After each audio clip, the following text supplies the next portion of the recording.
Assalamualaikum warahmatullahi wabarakatuh. Halo sahabat Upscape Indonesia, perkenalkan saya Hasnatul Sadia, tutor Upscape Indonesia.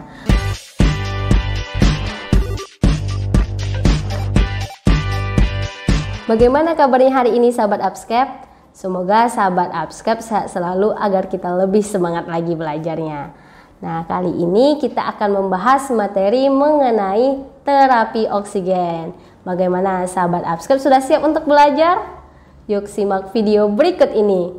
Baiklah sahabat Upscape, pertemuan kita kali ini yaitu mengenai terapi oksigen. Nah, apa itu terapi oksigen?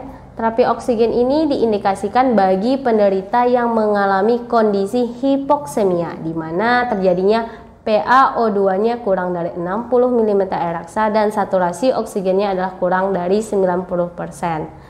Nah, ini juga diperuntukkan bagi berbagai kondisi yang memberikan gejala hipoksemia kronis dan peningkatan kerja kardiovaskular.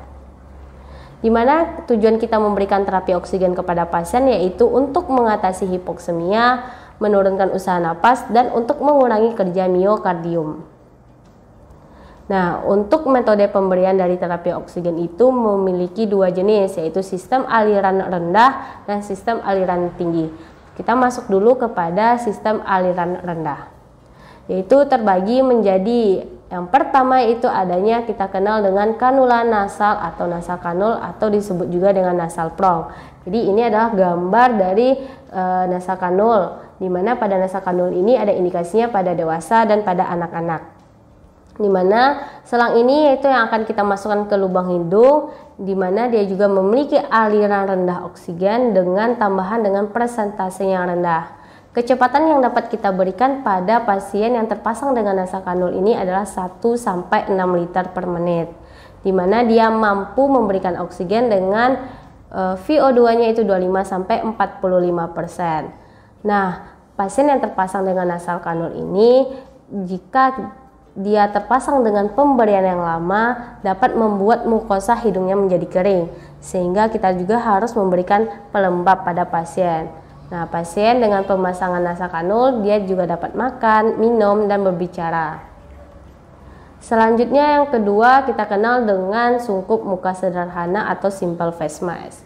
Ini adalah contoh dari sungkup muka sederhana. Nah, untuk ini diindikasikan untuk suplementasi oksigen dengan persentasenya yang lebih tinggi, di mana dia itu mampu memberikan oksigen yaitu sebesar 35-60%.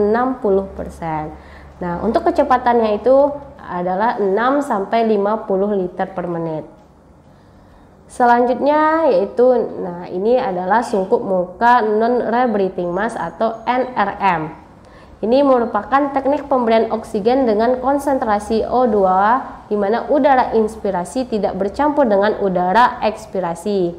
Nah, ini juga untuk memberikan tekanan pada O2-nya itu yang lebih tinggi.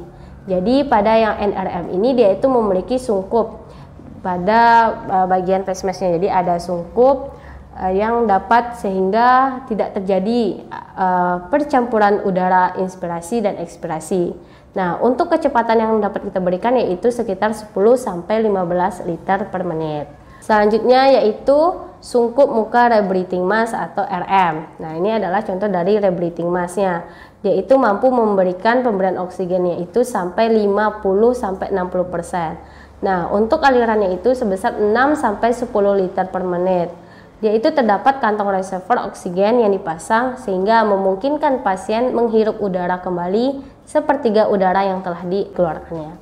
Jadi pada pasien yang terpasang RM ini adalah pasien yang memiliki dengan PCO2-nya yang rendah. Jadi dia menghirup kembali CO2 yang telah dikeluarkannya.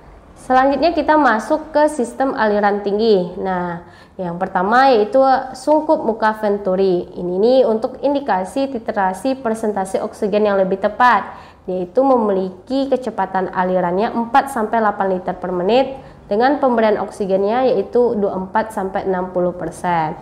Nah, untuk sungkup muka venturi ini dia itu mempunyai katup dengan ukuran dan kode warna berbeda. Jadi ada kode dan warna berbeda pada sungkup muka venturi ini.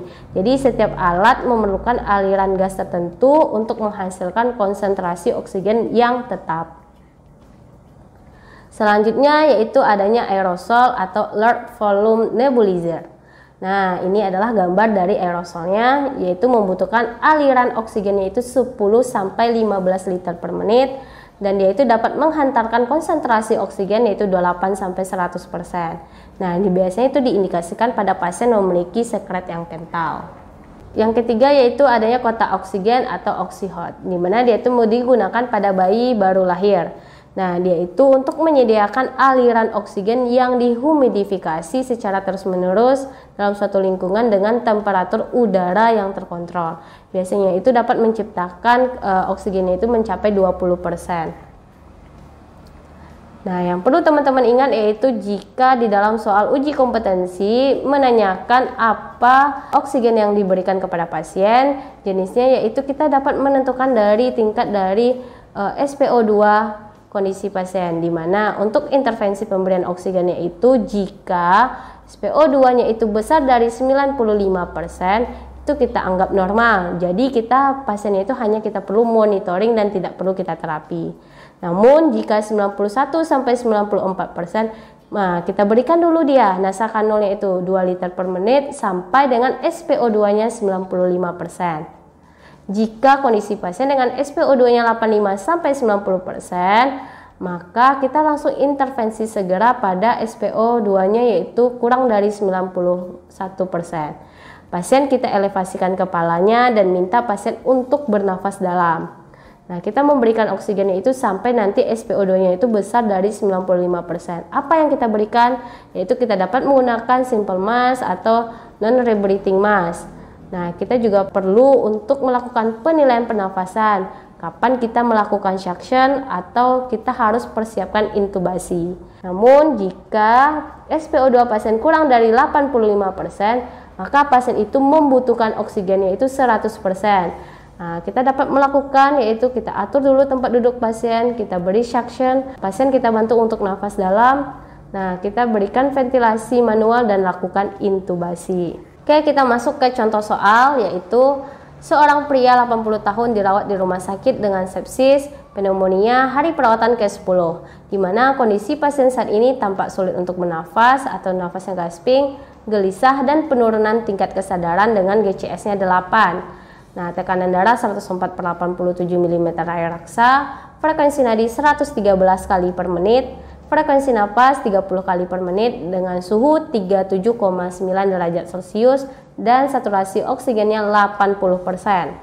Hasil pemeriksaan AGD yaitu pH-nya 7,357, PCO2-nya 49 mm air raksa, PO2-nya 60 mm air raksa, dan base excess-nya itu +1 dan HCO3-nya 24 mm air raksa.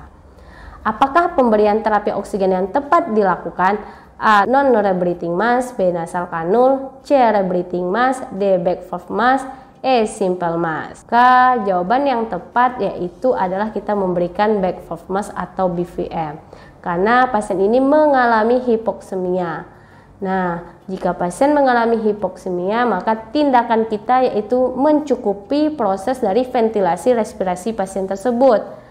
Nah, kenapa kita perlu memberikan BVM pada kasus ini? Karena dia itu dapat memberikan konsentrasi oksigennya itu hingga mencapai 100%. Jadi, jika teman-teman menemukan soal seperti ini, kita harus lihat dulu berapa nilai dari SpO2 pasien tersebut. Nah, untuk tinjauan opsi lain yaitu pertama untuk pemberian dari non-rebreathing mask tidak tepat karena dia itu dapat mampu memberikan oksigennya itu hanya 80-90%.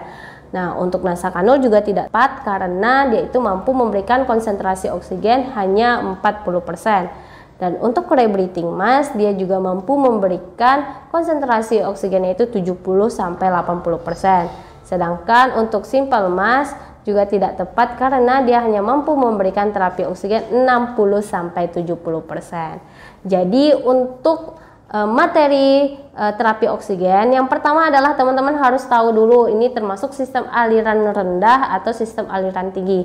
Berapa kecepatan dari tiap-tiap alat dari terapi oksigen. Nah, yang paling penting adalah teman-teman harus ingat lagi tabel dari SpO2. Tentukan berapa nilai SpO2 pasien, lalu apa tindakan dan alat yang diberikan untuk membantu oksigenasi dari pasien tersebut.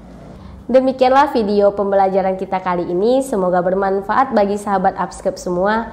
Jangan lupa like, komen, dan subscribe YouTube Upscape Indonesia agar kedepannya kita dapat memberikan konten yang lebih baik lagi.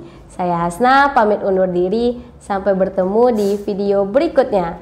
Wassalamualaikum warahmatullahi wabarakatuh.